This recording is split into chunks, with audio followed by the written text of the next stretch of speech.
साहित्य सृजन के आज के कार्यक्रम की इस श्रृंखला में हम शिक्षा में साहित्य के महत्व को लेकर बात करेंगे और आज इस कार्यक्रम में भाग लेने के लिए हमारे साथ है ज्योति देशमुख जी। नमस्कार ज्योति देशमुख जी। ज्योति देशमुख जी समकालीन कविता की जानी पहचानी कवि हैं और वे देवास में एक स्कूल का संचालन करती हैं और शिक्षा को लेकर उनका काफ़ी लंबा काम है। वो बच्चों के बीच शिक्षा को लेकर और उसमें साहित्य का समायोजन करके वो नई तरह के इनोवेशन करती रही हैं। तो आज हम उनसे कुछ इस विषय पर बातचीत करेंगे। ज्योति जी, आपका जो बचपन है और शिक्षा है तो उसमें साहित्य का कहीं योगदान आपको किस तरह से एक विकास के लिए, बच्चे के विकास के लिए ज़रूरी होता है, किस तरह से आपने महसूस किया? जी, बचपन में हमारे घर में पढ़ने का माहौल काफ़ी था। पापा जब हम बहुत छोटे थे तब ही से पापा काफ़ी सारी कॉमिक्स, कहानी की किताबें वगैरह लेकर आते थे और मम्मी हमको पढ़कर सुनाया करती थी। तब से ही ये रुचि जागी है पढ़ने को लेकर। तो हम हमेशा जो हमारा फुर्सत का समय होता था वो पढ़ने में ही व्यतीत करते थे। और उन दिनों तो जैसे मोबाइल, टीवी वगैरह होते नहीं थे, तो जितना भी समय होता था, जैसे गर्मी की छुट्टियां हैं या स्कूल से आने के बाद में जो फुर्सत का समय मिला, वो दिवाली की छुट्टियां भी उन दिनों बहुत लंबी होती थी। तो ये जो समय होता था ये हम आम तौर पर, और सिर्फ हम नहीं, आम तौर पर सभी लोग पढ़ने में ही बिताते थे। लेकिन हमारे घर पर ये खास तौर पर इस बात का ध्यान रखा जाता था कि बच्चे पढ़ें और इसके लिए पापा हमेशा किताबें, कॉमिक्स लाते थे। तो इस तरीके से हमारी रुचि पढ़ने में जागी और मुझे लगता है कि पढ़ने का बहुत ज़्यादा महत्व भी है और इसका मुझे बहुत फ़ायदा भी मिला है, क्योंकि जितना भी मैं आज लिख पा रही हूँ, पढ़ पा रही हूँ और बच्चों में इसके लिए लेकर रुचि जगा पा रही हूँ, वो शायद मेरे बचपन में जो मुझे पढ़ने की रुचि जगाई गई है उसको लेकर ही है। पहली बार आपका जुड़ाव साहित्य से किस तरह से हुआ और फिर आप लेखन के क्षेत्र में किस तरह से आए, कुछ बताएं। जी, साहित्य से जुड़ाव अगर हम देखें तो जैसे मैंने आपको बताया कि बचपन से ही हम पढ़ते रहे हैं। तब हम साहित्य को पढ़ते थे जब हमें साहित्य का मतलब भी नहीं पता था। यानी कहानियाँ पढ़ रहे हैं तो कहानियाँ भी साहित्य का ही एक रूप है, कविताएं पढ़ रहे हैं तो वो भी साहित्य का ही एक रूप है। तो बचपन में बहुत किताबें पढ़ी, अभी तक बहुत किताबें पढ़ी, लेकिन ये अनजान थी मैं इस बात से कि जो मैं कर रही हूँ वो साहित्य से कुछ जुड़ा हुआ है। वो मैं जो कुछ करती थी वो मेरे मनोरंजन के लिए होता था कि मुझे बड़ा मज़ा आता था किताबें पढ़ने में, कहानियाँ पढ़ने में। तो मैं अपनी रुचि के कारण वो पढ़ती रहती थी। लेकिन बाद में मुझे पता चला, बहुत बाद में पता चला कि ये जो कुछ मैं कर रही हूँ ये वास्तव में मेरा साहित्य से जुड़ा है। फिर धीरे धीरे मैंने लिखना चालू किया, जो कुछ भी मन में आता था वो लिखती थी। फिर एक दिन देवास में ही एक कार्यक्रम हुआ था और उसमें मैंने अपनी एक कविता पढ़ी थी जिसको लेकर मुझे काफ़ी अच्छा प्रतिसाद मिला, काफ़ी लोगों ने तारीफ़ की और इस तरीके से मेरी वास्तव में जो साहित्य की यात्रा है वो उस दिन से शुरू हुई। बड़ी अच्छी बात है और इसी तरह से कोई न कोई साहित्य से जुड़ता है और रचनात्मकता से भर जाता है। तो किताबों को पढ़ने का फिर सिलसिला आपका शुरू हुआ। तो स्कूल में पहले आप पढ़ाती थी और फिर किताबें पढ़ने के बाद या साहित्य से जुड़ने के बाद जब आप पढ़ाने लगी या नए नए प्रयोग आप शिक्षा में करने लगी तो उसमें क्या बदलाव देखती हैं आप, किस तरह से? जी, बहुत बदलाव देखती हूँ मैं। आज से अगर मैं ये मान के चलूँ कि आज से मैं 10 साल पहले जिस तरीके से पढ़ाती थी, उस पढ़ाने में और आज के पढ़ाने में बहुत फ़र्क है। उस समय जब मैं पढ़ाती थी, जब मैं साहित्य से बहुत ज़्यादा जुड़ी हुई नहीं थी, साहित्य से जुड़ी हुई नहीं थी का मतलब ये हुआ कि मैं पढ़ती तो थी लेकिन मुझे इस बारे में ये जानकारी नहीं थी कि क्या पढ़ा जाना चाहिए और क्या नहीं पढ़ा जाना चाहिए, वास्तव में अच्छा साहित्य क्या है। जिस दिन मुझे ये पता चला, जब मुझे ये पता चला कि अच्छा साहित्य ये होता है, और मुझे काफ़ी लोगों ने, जैसे आपने भी मुझे काफ़ी किताबें सुझाई कि ये किताबें पढ़ी जानी चाहिए, वो किताबें पढ़ी जानी चाहिए, और जब मैंने वो किताबें पढ़ी तब मुझे वास्तव में समझ में आया कि एक शिक्षक के तौर पर मेरा क्या योगदान होना चाहिए, एक समाज के प्रति, एक विद्यार्थी के प्रति। तब पहले जब मैं पढ़ाती थी तब मैं ये सोचती थी कि ये बच्चा अच्छा पढ़ जाए, इसका करियर अच्छा बन जाए, ये बहुत अच्छा आदमी बन जाए, बड़ा होकर बहुत अच्छा व्यक्ति बने, अच्छे अपनी पोजीशन बना ले। मैं सिर्फ इतना ही सोचती थी।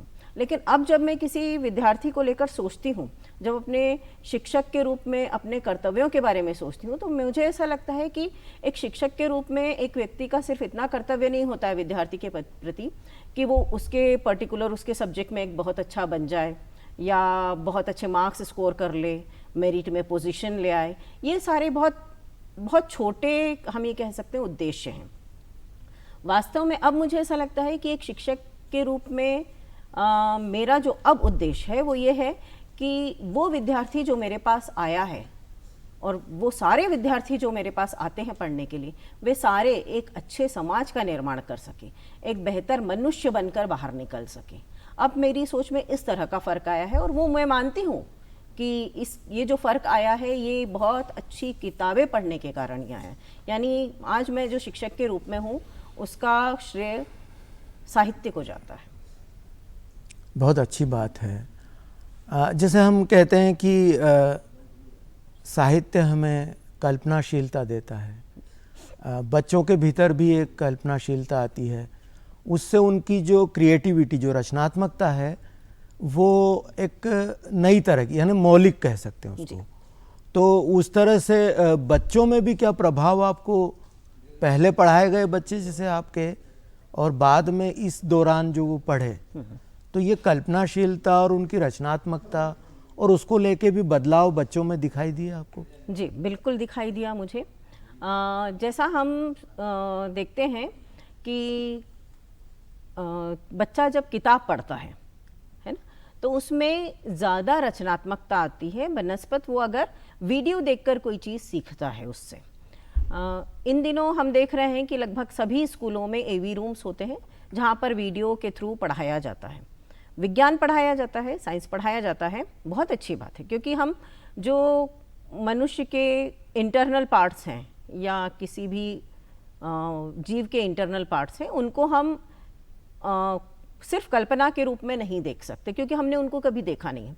तो उनको अगर वीडियो के थ्रू दिखाया जाता है बच्चों को, तो उनके लिए बहुत बेनिफिशियल होगा। लेकिन अगर हम सोचें कि हम साहित्य को इस तरीके से, साहित्य यानी भाषा को अगर हम इस तरीके से बच्चे को सिखाने लगे वीडियोस की मदद से, तो मुझे लगता है कि ये एक नेगेटिव चीज़ होगी, टोटली नेगेटिव होगा। क्योंकि जब बच्चा पढ़ता है, किताब में पढ़ता है, मान लीजिए कोई कहानी पढ़ रहा है, वो किसी घोड़े की कहानी पढ़ी उसने, और उसमें ये लिखा हुआ है कि एक घोड़ा है जो कुलांचे मारता हुआ, कुलांचे भरता हुआ कहीं दौड़ा चला जा रहा है। तो बच्चे के दिमाग में एक इमेजिनेशन बनता है, एक कल्पना करता है बच्चा कि वो घोड़ा किस रंग का होगा, घोड़ा कहाँ कुलांचे भर रहा होगा, कहाँ दौड़ा जा रहा होगा। तो हो सकता है कि एक बच्चा सफ़ेद घोड़े के बारे में सोचे, तो दूसरा काले के बारे में सोचे, या तीसरा भूरे के बारे में भी सोचे। तो इस तरीके से बच्चा अपनी कल्पनाशीलता के हिसाब से उस घोड़े के बारे में सोचेगा। लेकिन अगर हम इसको डायरेक्टली उसको एक वीडियो के थ्रू ये सारी चीज़ें सिखा देंगे, दिखा देंगे पहले से, तो फिर बच्चे के दिमाग में एक फिक्स चीज़ बन जाएगी और वो उसकी कल्पनाशीलता खत्म होती चली जाएगी। इसलिए ज़रूरी है कि बच्चे की कल्पनाशीलता को बढ़ाने के लिए हम उसे बेहतर साहित्य उपलब्ध करवाएं, और वो पढ़कर खुद इमेजिन करें उन चीज़ों को, खुद उसकी कल्पना करें कि ये चीज़ कैसी है, कहाँ हो रही है, कैसी हो रही है। अगर हम किसी राजा के बारे में बच्चे को कहानी सुना रहे हैं, या बच्चा राजा के बारे में कहानी पढ़ रहा है, तो वो अपनी कल्पना में उसकी वेशभूषा भी कल्पना करेगा। हर बच्चा अपने राजा की वेशभूषा की कल्पना अपने हिसाब से करेगा। तो इस तरीके से साहित्य के कारण बच्चे में कल्पनाशीलता भी बढ़ती है। और ये जो कल्पनाशीलता बच्चों की बढ़ी है, इसका हमने बहुत फ़र्क पढ़ने के कारण बच्चों में बहुत फ़र्क भी हमने देखा है कि जिन बच्चों में पढ़ने में रुचि रहती है उनमें कल्पनाशीलता ज़्यादा होती है। जैसे अगर हम उनसे कहें कि कोई कहानी लिखने के लिए या कोई बात अपनी तरफ से रखने के लिए, तो उनके पास बेहतर वाक्य संरचना होती है, बेहतर शब्द होते हैं कि वो उन शब्दों से उस वाक्य संरचना से अपनी बातों को बेहतर तरीके से अभिव्यक्त कर पाते हैं। यानी कि बीच में एक डिबेट थी कि जैसे कविता है, कहानी है, उसका अर्थ क्या है। कई बार हम कहते हैं इस कहानी से क्या शिक्षा मिली या इस कविता से, तो हम उस डिबेट में ये कहते हैं कि साहब हर पाठक या जो बच्चा है, हमारा बच्चे के बारे में बात कर रहे हैं, वो उसका अपना पाठ होता है जी। कविता का भी अलग पाठ होगा और कहानी का भी होगा, तो वो अपनी तरह से उसको समझे। जी। जबकि कई बार ये होता है कि ये समझाने का प्रयास किया जाता है कि हम जो कह रहे हैं वैसा समझो। तो उस इनोवेशन में और उन किताबों के पढ़ने में और इतनी लंबी जो आपकी यात्रा है, उसमें क्या आप ऐसा महसूस करते हैं कि इस तरह का कि क्या शिक्षा मिलती है, इस तरह की ज़रूरत पड़ती है? नहीं, मुझे नहीं लगता कि बच्चों को कहानी हम इसलिए सिखाते हैं कि उन्हें सिर्फ उस कहानी से कोई शिक्षा मिले।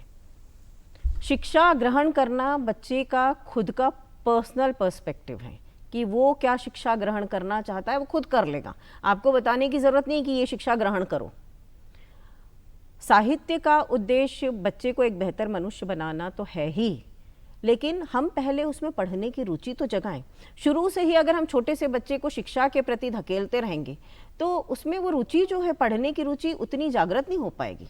वो कहानी को शिक्षा ग्रहण करने के हिसाब से ही पढ़ेगा, ना कि इंटरेस्ट डेवलप करने के हिसाब से कि वो मुझे ये कहानी पढ़ने में मज़ा आ रहा है, क्यों मज़ा आ रहा है ना। तो अगर हम उसको बार बार ये पूछते रहेंगे कि इस कहानी से क्या शिक्षा मिली, इस कहानी से क्या शिक्षा मिली, तो वो जो इंटरेस्ट है उसका कहानी को पढ़ने को लेकर, वो खोता चला जाएगा। फिर वो इस उद्देश्य से पढ़ेगा कि मुझे इस कहानी को पढ़ने के बाद में ये बताना है कि मुझे इस कहानी से क्या शिक्षा मिली। तो हम अगर ये चाहते हैं कि बच्चे का पढ़ने में रुचि जागे, तो हमें थोड़ा ये शिक्षा की जो बात है इसको दरकिनार करना पड़ेगा कि बच्चे को पहले इंटरेस्ट डेवलप हो जाए पढ़ने को लेकर, पढ़ना सीख ले वो, और अच्छी से अच्छी किताबें हम उसके लिए उपलब्ध करवा दें तो बेहतर है, ज़्यादा अच्छा होगा कि बच्चा खुद ही अपने लिए खुद शिक्षा ग्रहण कर ले कि उस कहानी से उसको क्या शिक्षा मिल रही है। यानी कुल मिला के ये हुआ कि उसकी दृष्टि विकसित हो और वो अपनी तरह से सोचे, बिल्कुल, और उसके अपने निर्णय हों जिससे वो समझे कि ये कहानी, ये कविता क्या है। प्रश्न को थोड़ा सा हम दूसरा भी एक करते हैं इसके पैरेलल कि बच्चों और कॉलेजों की भी बात करें हम, जी जी, तो जो लाइब्रेरियों का, क्योंकि आप ओटला की एक लाइब्रेरी चलाते हैं देवास में, उसको रन करते हैं और खूब अच्छे से कर रहे हैं, तो क्या आपको लगता है कि स्कूलों में जो लाइब्रेरियां हैं उनमें कुछ सुधार होना चाहिए? और कई स्कूलों में तो शायद हैं भी नहीं। तो निजी और शासकीय स्कूलों में लाइब्रेरियों का जो महत्व है और उनको किस तरह से डेवलप करना चाहिए और वो किस तरह से शिक्षा में बदलाव की भूमिका अदा करते हैं? बिल्कुल, लाइब्रेरी तो होना ही चाहिए मेरे हिसाब से। तो मतलब मेरे हिसाब से नहीं, ये नहीं कहूँगी कि मेरे हिसाब से, वास्तव में होना ही चाहिए। बिना लाइब्रेरी के हम किसी स्कूल की कल्पना कर ही नहीं सकते। लाइब्रेरी तो बिल्कुल होना चाहिए, और लाइब्रेरी आमतौर पर होती भी हैं, लगभग सभी स्कूलों में लाइब्रेरी हैं, क्योंकि ये अभी तो कंपलसरी कर दिया गया है सरकार की तरफ से भी कि लाइब्रेरी होना ही चाहिए। तो लाइब्रेरियाँ होती हैं स्कूल में, लेकिन परेशानी ये है कि लाइब्रेरी होने के बाद में उस लाइब्रेरी में रखी हुई किताबें क्या वास्तव में बच्चों तक पहुंच पाती हैं? क्या बच्चे उस लाइब्रेरी की किताबों तक पहुंच पाते हैं? उन किताबों और बच्चों के बीच में बहुत बड़ा गैप होता है। उनको परमिशन लेना है पहले तो लाइब्रेरियन से, लाइब्रेरियन को परमिशन मिलनी चाहिए मैनेजमेंट से कि वो बच्चों को किताबें दे सकते हैं कि नहीं दे सकते हैं। क्योंकि कई बार ये देखने में आता है कि स्कूल में लाइब्रेरी तो बहुत बड़ी है, बहुत अच्छी लाइब्रेरी है, लेकिन वो बच्चों की पहुंच से बहुत दूर है। बच्चे वहाँ जाकर अपनी मनमर्जी से किताब निकाल कर पढ़ नहीं सकते हैं। तो इस तरह की लाइब्रेरी होने का कोई औचित्य नहीं है। अगर लाइब्रेरी है तो वो बच्चों की पहुंच में हो, ताकि बच्चा वहाँ जाकर अपनी रुचि की किताब निकाल कर पढ़ सके। उसके लिए टाइम बाउंडेशन भी मेरे ख्याल से नहीं होना चाहिए। ठीक है कि अगर कोई सब्जेक्ट की क्लास चल रही है तो माना उस क्लास को बंक करके वो लाइब्रेरी में ना बैठे, लेकिन क्लास के बाद में, जैसे स्कूल आवर्स ख़त्म हो जाते हैं, उसके बाद में भी अगर बच्चा लाइब्रेरी में बैठना चाहे तो मुझे लगता है कि उसकी परमिशन बच्चे को मिलनी ही चाहिए। क्योंकि आजकल हम देखते हैं कि घरों में तो लाइब्रेरियां होती नहीं हैं। आजकल पेरेंट्स बच्चों को घर पर किताबें उपलब्ध करवाते नहीं हैं। सिलेबस की किताबें होती हैं बस बच्चों के पास में, उसके अतिरिक्त अगर कोई किताब वो पढ़ना चाहे तो उसके लिए बस एक ही आसरा होता है, वो है लाइब्रेरी। और उसके दरवाजे भी अगर हम बच्चे के लिए बंद कर देंगे तो स्वाभाविक है कि बच्चा टीवी मोबाइल की तरफ भागेगा। तो इसलिए हमें लाइब्रेरियां होना बहुत ज़रूरी है, बच्चों के लिए भी और बड़ों के लिए भी। क्योंकि बच्चा जब लाइब्रेरी से जुड़ता है तो वो अपनी पसंद की किताबें निकाल कर पढ़ना चालू करता है। पहले उसने किताब निकाली, हो सकता है वो किताब उसकी रुचि की ना हो, 2-4 पन्ने पढ़ के उसने वो किताब रख दी, फिर दूसरी किताब निकाली। इस तरीके से बच्चा अपनी रुचि डेवलप करता है जब वो लाइब्रेरी में जाता है कि उसे क्या पढ़ना है और क्या नहीं पढ़ना है। ये वो खुद डिसाइड करना चालू कर देता है कि उसे क्या पढ़ना है। और धीरे धीरे धीरे हम देखते हैं कि न केवल उसकी भाषा में विकास हो रहा है, बल्कि उसकी विचार करने की क्षमता में भी विकास होता है। इसलिए मैं बिल्कुल जितने भी स्कूल मैनेजमेंट से जुड़े हुए लोग हैं उनसे तो बिल्कुल मैं अपील करना चाहूँगी कि आप अपने स्कूल की लाइब्रेरी बच्चों के लिए हमेशा खुली रखें। एक सवाल और है कि साहित्य से आपके स्कूल के बच्चे जब जुड़े तो उनकी क्रिएटिविटी में कुछ फ़र्क आपको देखने को मिला? बिल्कुल बिल्कुल, ज़रूर मुझे देखने को मिला, बहुत फ़र्क देखने को मिला मुझे। बच्चों ने पहले तो पढ़ना शुरू किया, फिर धीरे धीरे हमने उनको लिखने के लिए भी मोटिवेट किया कि आप लिखिए भी। अपने जीवन से जुड़ी हुई छोटी छोटी कुछ घटनाएं लिखी उन्होंने, कुछ कविताएं लिखी, कुछ कहानियां लिखी। हमने उनको कुछ टॉपिक भी दिए कि अच्छा ये तो घटना है जो सभी बच्चों के जीवन में घटती है। जैसे जब मैंने साइकिल चलाना सीखा, या जब मेरे गर्मी की छुट्टियां थी तब मैंने क्या किया, या लड़कियों के लिए हमने ये भी टॉपिक रखा कि जब मैंने चोटी बनाना सीखा। इस तरह के हमने छोटे छोटे टॉपिक बच्चों को दिए और बहुत रचनात्मक तरीके से बच्चों ने इस पर लिखकर हमें ला कर दिया। जब मैंने उनको पढ़ा तो मुझे लगा कि नहीं, वाकई में बच्चों ने बहुत अच्छा लिखा है। तो मैंने सोचा कि कोशिश करते हैं कि कहीं किसी पत्रिका में इसको छपवाने की कोशिश करते हैं, और हमने कुछ आर्टिकल्स चकमक में भेजे छपने के लिए। और बहुत खुशी की बात रही ये कि उनमें से कुछ आर्टिकल सिलेक्ट हुए और वो चकमक में छपे हैं। इस तरीके से हमने देखा कि बच्चों में रचनात्मकता बढ़ी, और जब वे आर्टिकल चकमक में छपे तो बाकी बच्चों को बहुत मोटिवेशन मिला। उनकी भी इच्छा हुई कि अच्छा इस बच्चे का छप सकता है क्या, तो हम भी इससे बेहतर लिख सकते हैं, हम भी कोशिश करेंगे और लिखेंगे। इस तरीके से हम देखते हैं कि लगभग रोज ही दो चार बच्चे कुछ ना कुछ हमें लिख कर ला कर देते हैं। इसका मतलब ये है कि बच्चे या बड़े अपने आप को अभिव्यक्त कर पाएं। जी, ये जो स्किल डेवलपमेंट है ये साहित्य से या हमारी कलाओं से बच्चों में और बड़ों में देखने को मिलता है, और इसी से वो आगे जाके जितने भी हमारे यहाँ मौलिक क्रिएशन जो होते हैं वो उसी का परिणाम होता है। जी। तो आप ये देख रहे हैं कि जो वाचनालय सार्वजनिक रूप से जो चलते थे जी।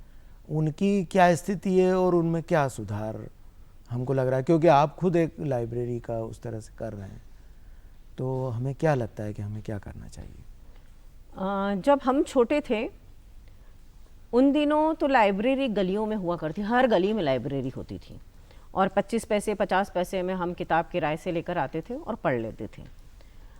लेकिन आजकल देखने में आ रहा है कि लाइब्रेरियां लगभग विलुप्त प्राय हो गई हैं, हम ये कह सकते हैं कि दिखती ही नहीं हैं।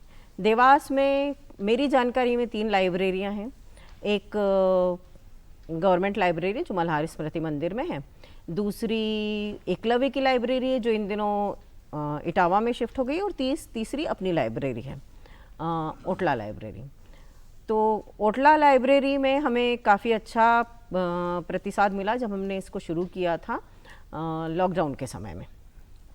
लॉकडाउन के समय हमने देखा कि बच्चे घर में बैठे बैठे बहुत बोर हो रहे हैं, और हमारे पास काफ़ी किताबें, बहुत सारी किताबें थी।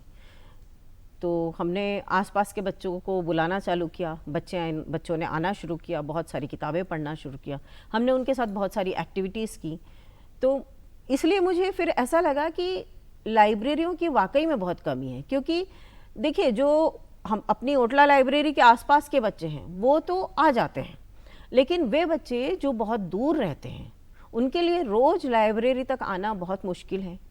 सेकेंडली, पेरेंट्स भी इतना इंटरेस्ट नहीं लेते हैं कि चलिए हफ्ते में एक दिन हम बच्चे को लेकर लाइब्रेरी चले जाएं। वो भले ही कहीं भी घुमाने ले जाएंगे, कुछ भी करेंगे, लेकिन आजकल तो बिल्कुल चलन ही नहीं रहा है, देखने में ही नहीं आता है कि पेरेंट्स कभी बच्चों को लाइब्रेरी लेकर जाते हैं।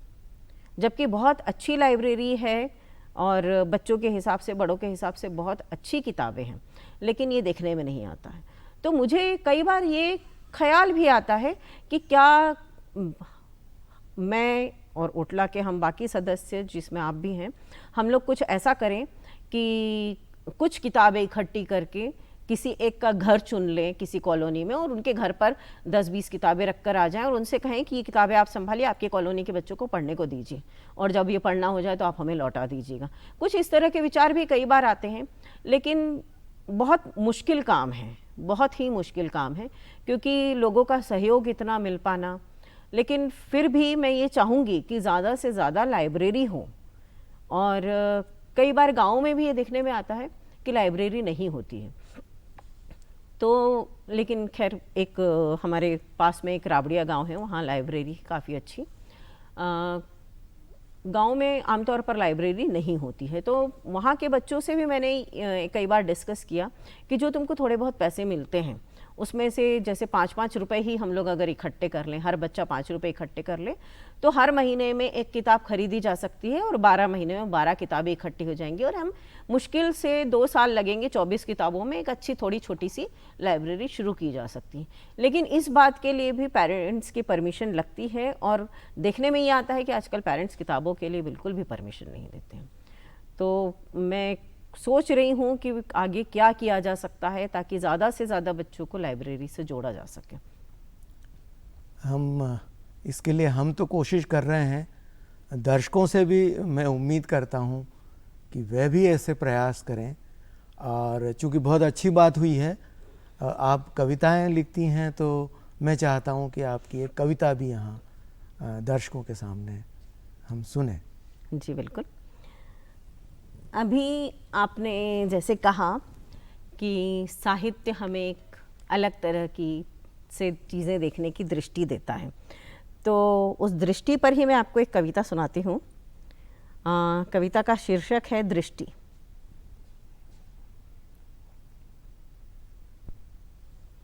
दृष्टि।